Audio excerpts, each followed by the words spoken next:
Assalamualaikum warahmatullahi wabarakatuh. Oke, dulu ketika saya kuliah S2 itu ada perdebatan tentang ini, dan saya agak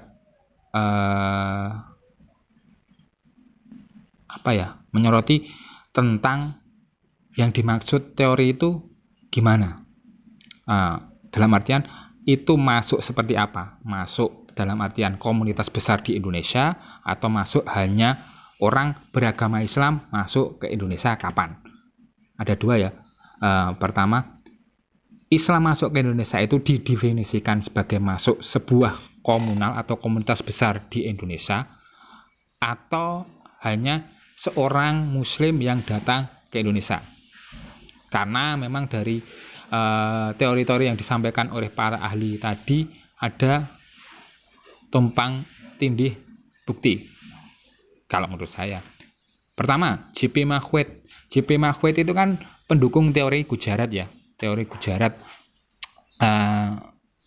Namun penemuannya yang batu nisan itu, inskripsi batu nisan itu malah dijadikan bukti oleh Azumardi Azra untuk menguatkan teori Arab. Jadi yang menemukan Fatimah binti Maimun dan membacanya itu J.P. Mahued itu mendukung teori Gujarat, tapi penemuannya itu malah jadi bukti Azumardi Azra untuk menguatkan teori Arab.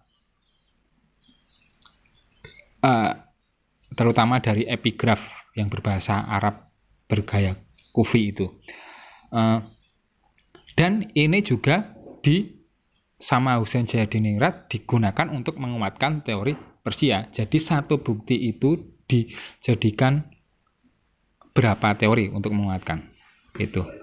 Terus teori Gujarat ini juga terdapat kelemahan. Ini disampaikan oleh Prof. Abdul Karim Double MA. Saya harus menyebutnya dengan lengkap Profesor Abdul Karim Double MA karena ini dosen saya dulu. Kalau namanya nggak disebut dengan lengkap, nilai saya turun drastis. Dia seorang Bangladesh tulen, jadi beliau adalah asli dari Bangladesh. Terus mengajar di kampus saya dan mengajar Pancasila. Ini nggak emosi tenan iki ideologiku, tapi saya ngajar orang Bangladesh. Tapi memang saya akui kemampuan dalam sejarahnya sangat luar biasa, apalagi sejarah Pancasila. Oke, kembali ke topik.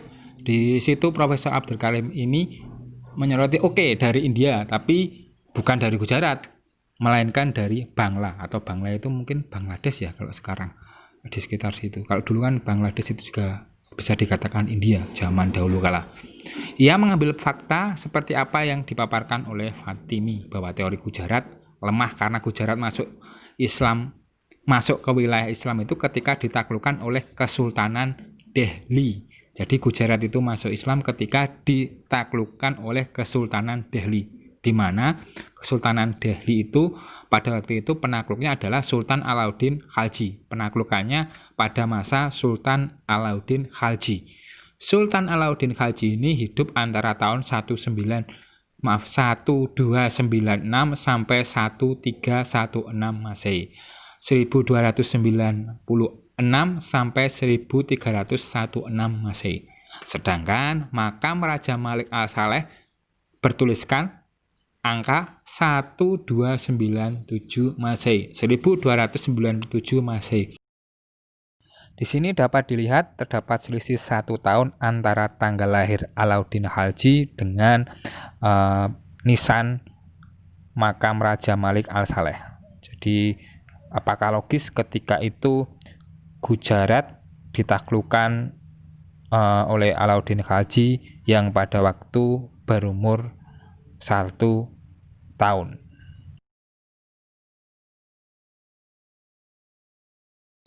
Profesor Abdul Karim Double MA ini juga menambahkan bahwa Samudra Pasai itu diambil dari bahasa Bangla. Samudra berarti laut, Pasai itu berarti tepi. Jadi di tepi laut. Raja Malik Al-Saleh juga berasal dari Bangla. Ia merujuk pada karya Tom Pires yang cukup terkenal, yaitu Suma Oriental. selain teori Bangla tadi, tambahannya juga ada teori maritim. Ini kebalikan ya. Teori maritim ini dicetuskan oleh sejarawan asal Pakistan, N.A. Baloch. Teori maritim meyakini bahwa penyebaran Islam di Nusantara itu justru dimotori oleh orang lokal sendiri. Karena orang Nusantara itu terkenal sebagai pelayar yang ulung dan sudah melakukan perdagangan ke berbagai wilayah.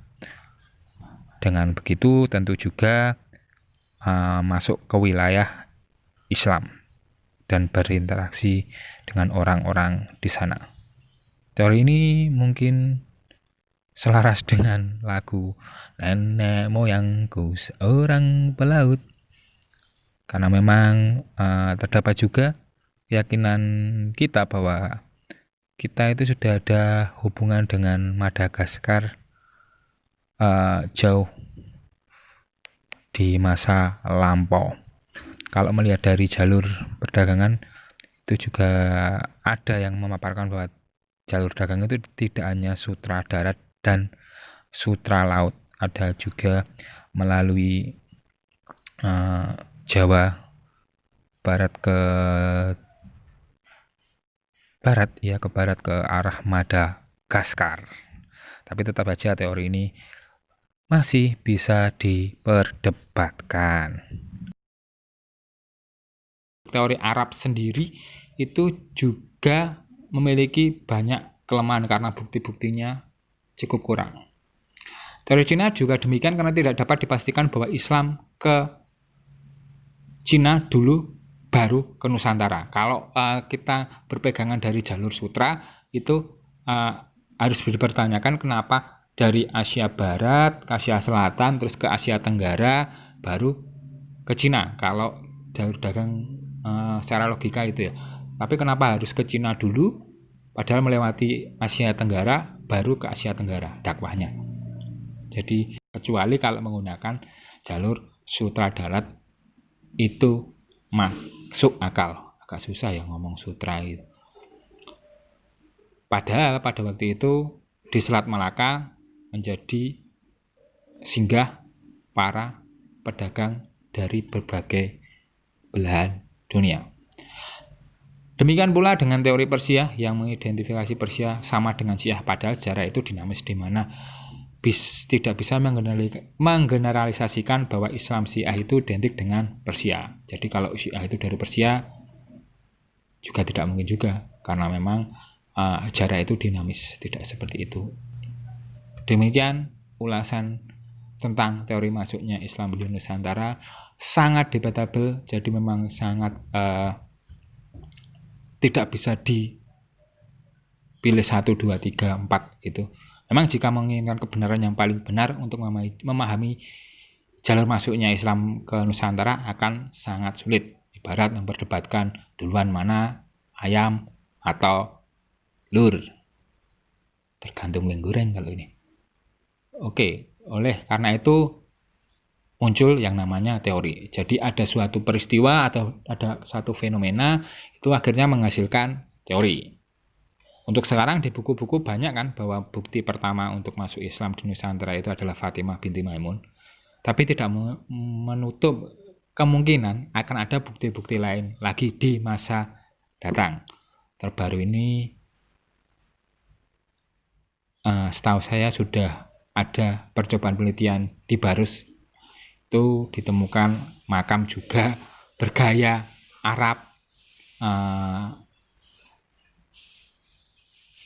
Salah satu makam di komplek ini itu tertulis nama Tuan Syekh Rukunuddin, wafat malam 13 Safar tahun 48 Hijriah, dalam usia 102 tahun 2 bulan 10 hari. Bayangkan 4 Hijriah itu berarti 7 tahun pasca tragedi terbunuhnya Khalifah Ali bin Abi Thalib. Jadi sangat jauh dengan Fatimah binti Maimun. Oke, begitulah sejarah, memang seperti itu. Ya, memang rumusan ilmu pengetahuan itu jelas bahwa Dalam ilmu pengetahuan, sebuah teori itu benar bukan karena bukti yang ditawarkan. Sekali lagi, dalam ilmu pengetahuan, sebuah teori itu benar bukan karena bukti yang ditawarkan. Akan tetapi, teori itu benar karena belum ada penelitian baru yang mematahkan. Itu ya kesimpulan saya. Oke, terima kasih. Ini tambahan saja dari saya. Tetap semangat, tetap belajar di rumah, tetap pakai masker kalau keluar. Assalamualaikum warahmatullahi wabarakatuh.